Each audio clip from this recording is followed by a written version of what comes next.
What's going on YouTube? Cap24 coming back with a new formation scheme that we're going to do all week long. As you can see on the screen, we're going to look at the Gun Trey Open. When we went ahead and selected this, we kind of looked at a lot of people's suggestions of what they wanted to see as far as playbooks. And every playbook we kind of looked into started seeing the Gun Trey Open kind of pop up as a formation that was in there. We counted every single one of those books. There's 18 different books that Gun Trey Open is in.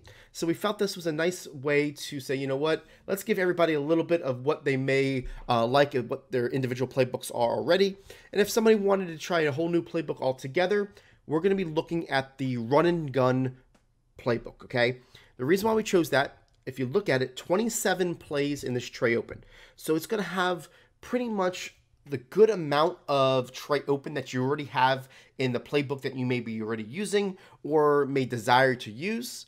But if you just want to try something new and fun, this playbook has a lot of exclusive plays, a handful of them, that you can't find in any other playbook as well. So that way it's going to be kind of a fun thing where depending on what you are or what you want to do in Madden to kind of keep the last month and a half, you know, kind of fun and fresh for you, we wanted to give you kind of an option for both. So let's dive into it and show you the first play, which is actually going to be an exclusive play for the run and gun, but it's a cover 2 bomb, in which I feel like it's something we want to show you right off the bat because it's something that at least you should be able to use and have some fun with. So let's go take a look. The play we're going to be looking at is called Slot Drive. It is a play in which we just mentioned that it's a cover 2 bomb. It is very specific on how we have to run it, and we want to make sure that you pay close attention to it, but the results are going to be amazing. So let's go ahead and take a look.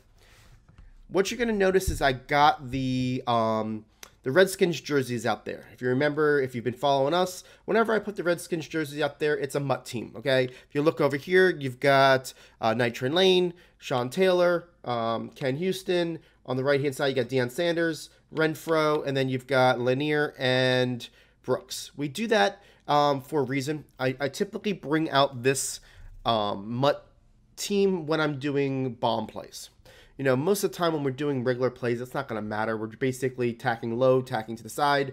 But when we do bomb plays, I want to make sure that you guys see that it works against the best competition out there. If you look at the settings, I also put it on all Madden just to make sure that you see that this will work against all Madden, works against your, you know, your Mutt players. It's this concept and the route combination makes this work. Yes, you need a strong quarterback's arm, and yes, you need, you know, some speed at the wide receiver position, but you should be getting that if you're playing Mutt. You should be having that type of combination if you're looking for the long ball anyways. So let's go ahead and jump into it, right? So the setup is pretty simple. Let me just get this defense in an opportunity to do the deep blue, middle linebacker, and you can see that it's Lanier, who's 92 speed. And what we're going to do is we're going to max protect to start off with, and we're going to put this RB on a slant, okay? Then we're going to put the B on a comeback, and we're going to take this A, which is going to be actually a tight end, and we're going to motion him to the right. When we motion him to the right, as you can see, the arrow does not allow you to motion him to the right. It's a secret hidden motion, but if you motion him to the right, the X goes to the left, okay? That's pretty important, right? Now, that's really all we have to do to make this play work. However, I'm a big advocate of having extra blocking when we can. So what I'm going to do is I'm going to make sure that if I have enough time on the play clock, which you should if you call this play right away and do the adjustments and get familiar with it, then you want to move the tight end to the left. So first you're motioning him to the right to get the X over. Then you're going to motion him to the left, and you're going to hike it as he hits the left tackle or shortly before he hits the left tackle to make sure that he goes ahead and blocks. So let me show you here. We're going to move this guy over. I'm going to keep on pressing A, hike this guy. You're going to see that you're going to have your double teams are going to be on the left-hand side. You're going to be able to throw this ball over the top to this player for the one-play score. Let me show you an instant replay why it works and what we're doing to make it work, okay? So what we're going to look at here is first and foremost the protection. You're going to notice that you've got basically a 5-man offensive line, a running back, and a tight end to a stock side on the left-hand side. So you don't want to roll out to the right here. You want to make sure you stay to the left because that's where your protection is. As you can see here, we're going to have basically a 6-on-3 example on the left-hand side, and your right tackle go 1-on-1. And basically, that's why I stay behind here. If they're doing any type of blitzes from the left-hand side, it would be, you know, something that would get picked up, but you might want to stay more inside the pocket rather than roll to the left like I'm doing here.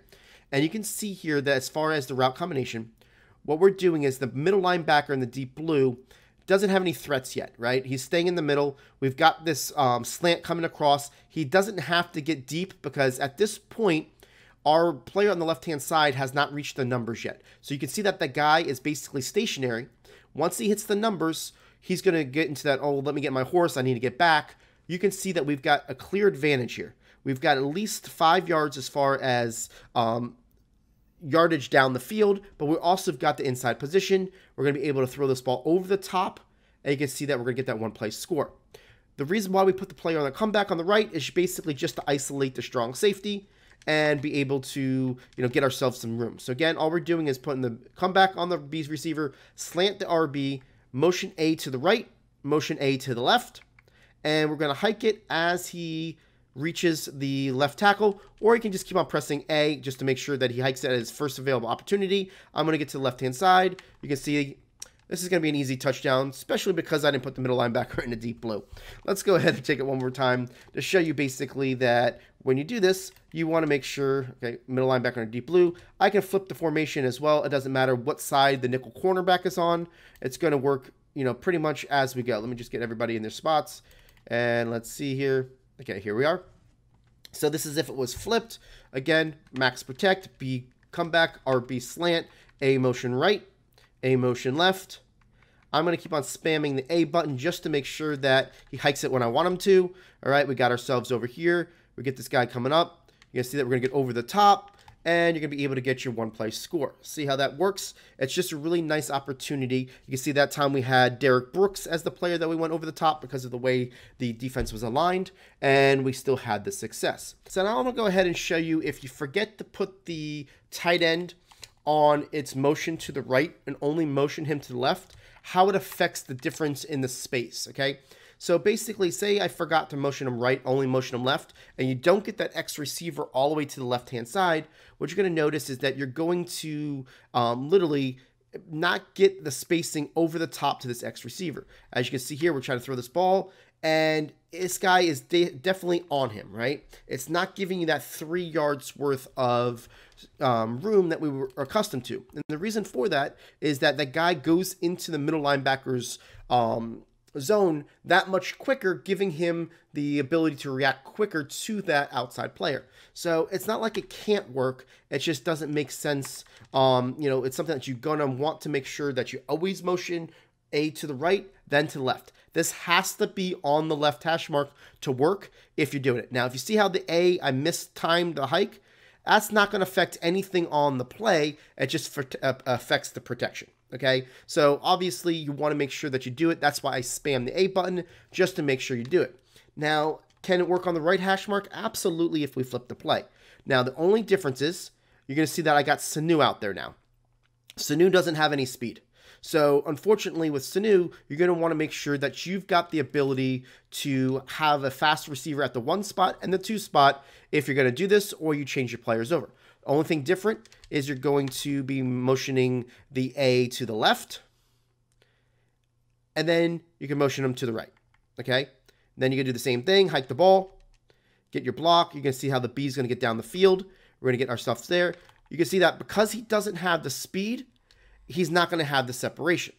That's why you want to make sure that you've got the speed in both the 1 and the 2 spot in order to make it, but the play design will still work if you've got the speed. So that's why a lot of times when we, you know, come back and forth with some people that are asking us why it may not have worked, you got to get your personnel right. You got to get your ability to do this, the setup exactly as we tell you, because every little part counts in making something work. That's what the time we put in for the play designs and what we test in games, what we test in practice against one another. It's all things that we say you have to do all this to make it work, but once you do, the results are definitely worth it, guys. I want to say thank you for everybody that has watched this video all the way to the end. We do appreciate your support. If you got something useful out of this video, go ahead and hit that like button. It does really help us grow our channel.